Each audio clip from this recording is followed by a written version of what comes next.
So guys, nandito tayo ngayon sa Mega Mall. Na-try natin tong Cloud. Yan. Ito yan. Yan, Cloud.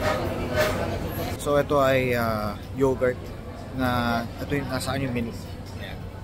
Ito yung menu nila. So pwede kang mag-make your own. Okay. Ito yan.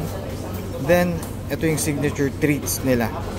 So ito na yung parang pinaka pre-made na iba't ibang klaseng yogurts na mai-offer nila sa'yo.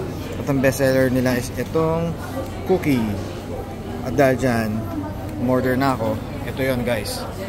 Ito yung kanilang cookie. Yan. Kagagawa lang ni Kuya. Yan. So ito. Itatry na natin yan guys. Kuya, kunin ko na po ha. So, dito muna tayo sa may tabi. Saan ko ba ito pwede ilagay? Dito. Dito muna dito. So, dyan ko muna ilalagay. So, ito siya. Risco. Wow. Sige.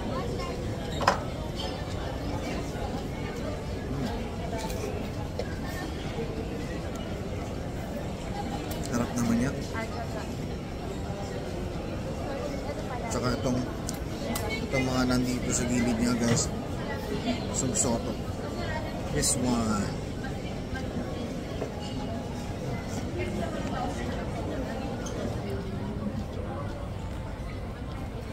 Gusto ko yun.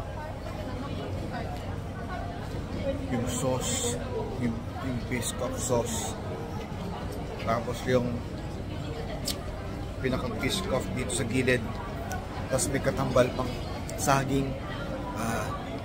Sarap yan, sarap yan. Medyo addicting siya guys. So try niya. Maganda pa lang kanyang kung saan siya nakaset. See, maliban to sa pinaka-cup, meron pa siyang box na ayan o. Kaya cutie siyang tignan. So dito yan sa Mega Mall guys. Try niyo yung Cloud dito sa Mega Mall. I highly recommend Cloud para dun sa mga mahilig sa yogurt. At dahil dyan, see you in the next vlog guys. See ya.